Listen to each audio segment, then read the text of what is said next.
Blessings, beautiful people. I hope you guys are having a phenomenal day. I hope all is well for you guys. So I posted this status on Facebook and I thought it was super dope.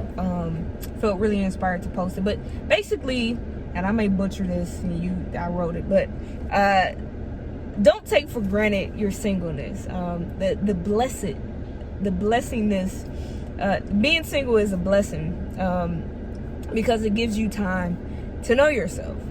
And so I got to thinking about that word and really meditating on it, and thinking about how God created Adam. God created Adam in relationship. The first relationship between Adam was with God. And so Adam had, before he was married, or in those times betrothed or married to Eve, his first relationship was with God. They spent time, God showed him some things, hey boy, name them animals. There you go. Name what you gonna name them? That's the dog. Okay, that's the dog. That's the lion. Okay, that's the lion. They spent time. And so in relationship with each other and spending time. And so I got to thinking through that relationship, God said, okay, hey, it ain't good for you to be alone. I got one for you. I'm a creative help. I'm a creative spouse for you. And I got to thinking how God works. I've heard so many, testimonies and stories from friends and people I don't even know. I just happen to follow on social media or on YouTube about how, they were just walking in their purpose, doing the things that God has called them to do. And then their spouse came. I believe that is a formula for how God moves, how he does things, because it was how it was in the beginning. When we are not taking for granted our singleness, our time to really be intimate with God, to fellowship with God, to grow in the things of God, to get to know him, because in getting to know him, we get to know ourselves.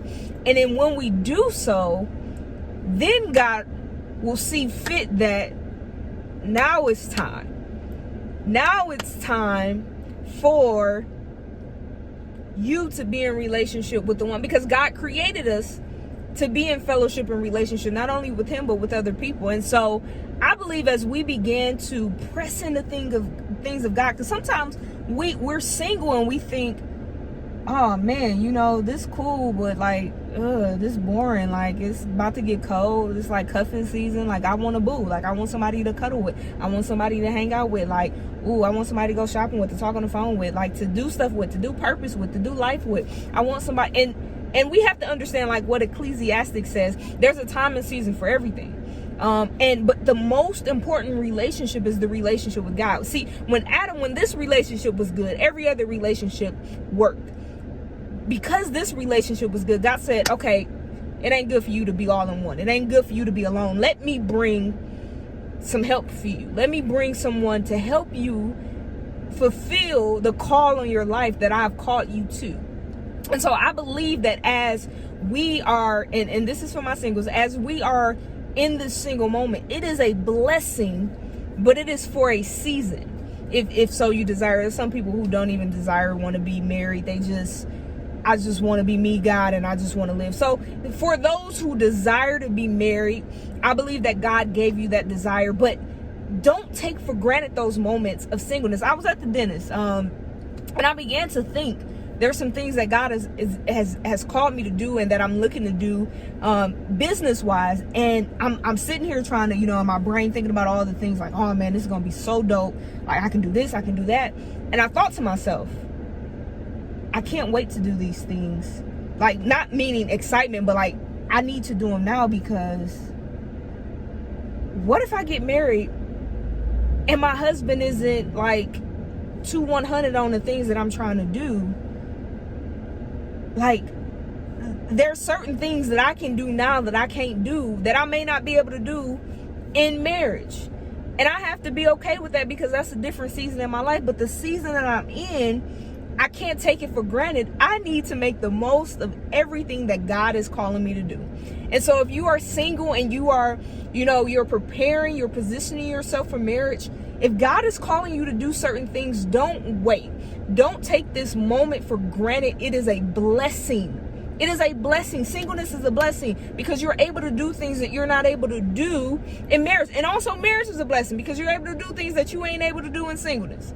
And so look at the blessed favor or the blessedness of being single. Adam was single, and he spent time in fellowship and relationship with God until he got to a place to know more about himself. And so this is a time to learn ourselves, what we like, what we don't like. Sometimes we watch movies and we get these ideals, and I know this was the same for me, watching movies and getting these ideals of what I liked and what I thought I liked, and then I get that and I go, oh no, I saw that on the movie, but now that it's here in front of my face, I don't like that. And so this is the perfect time to see what you like and what you don't like. And although sometimes we think, oh man, I should like that. No, if you don't like that, that's okay. But you have to learn yourself. You have to be self-aware. Some of the things that you like about yourself, some of the things you don't like about yourself. Why don't you like these things about yourself? Do you love yourself? Loving yourself, learning how to love yourself, learning how to treat you good, so that you, when you get someone, that you won't just put more of you into this relationship when this may not be the relationship for you. Learning to love yourself enough that you're willing to walk away from what's not for you, or what God did not call you to. Sometimes that's hard to do when you don't know yourself, when you don't love. Sometimes you'll stay in a situation for years upon years when you know this ain't it, this ain't what God would have for me, but I'm too broken within myself to walk away. And so in our singleness, it is the time to become single. It's the time to become whole. You think of something single, it's a single whole thing. In our singleness, it's a time to become whole, and we can do that through intimacy and relationship and fellowship with God as He begins to pull back the layers. I see it as an onion, Him pulling back the layers of things that have been placed on us, things that we've watched, things that we've learned, the unlearning behavior, and Him teaching us about us that, yeah, hey, I like this. I like to be vulnerable. I like to talk about my feelings. I like to things that we didn't know that was in us. Hey, yeah, I like to do this. I like to work out. I like, maybe I don't like to work out. Maybe I'm not a gym rat. Maybe I go to the gym, every now and again, but I ain't like that. Maybe finding out things we like. So when God says, oh, now it's time. It's not good for you to be alone now. Now you're in a new season where I'm taking you to a new purpose. And now it's time to connect the dots of your purpose partner, your husband or your wife, for you to fulfill the things that I've called you to, because you're moving into a new season. And so in that season of singleness, know that it is a blessing, and that God is with you through that as He shifts you to your new position of this marriage or whatever God would have for you. So I wanted to come on and share that. Don't take for granted this moment. It is a blessing. I'm feeling recharged about singleness, and I'm excited about it. I'm grateful to God for it. It's a blessing to be whole. Be blessed, people of God. I love you. Most importantly, Jesus Christ loves you. Have a great day. Bye.